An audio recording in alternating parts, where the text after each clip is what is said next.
Qui siamo sulla pista ciclabile che porta a Vittorio 2 o direttamente in centro andando a sinistra,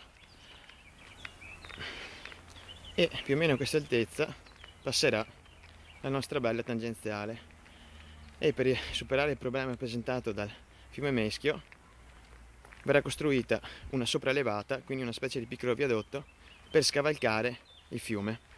Immaginate quello che potrebbe succedere, quello che sarà una cosa pazzesca.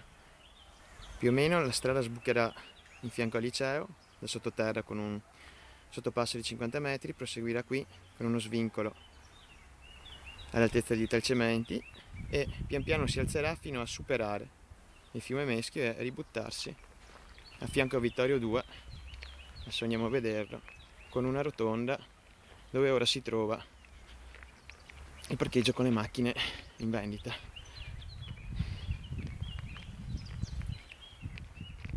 Vediamo il bel fiume Meschio finché durerà.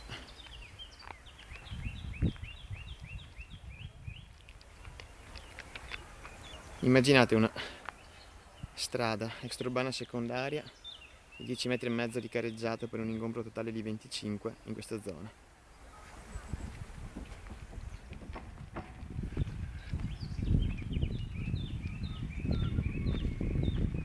Eccoci arrivati a Vittorio 2 e qui sulla sinistra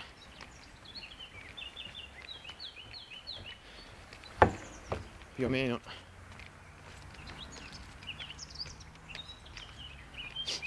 dove sono le macchine in esposizione verrà fatta una rotonda per immettersi in via Virgilio. La cosa si commenta da sé, mi sembra.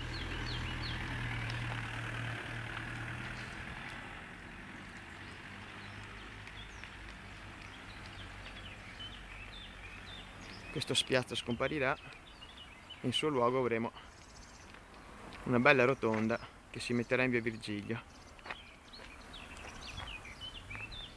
E qui immaginate una specie di piccolo viadotto per scavalcare e sopraelevare il Meschio.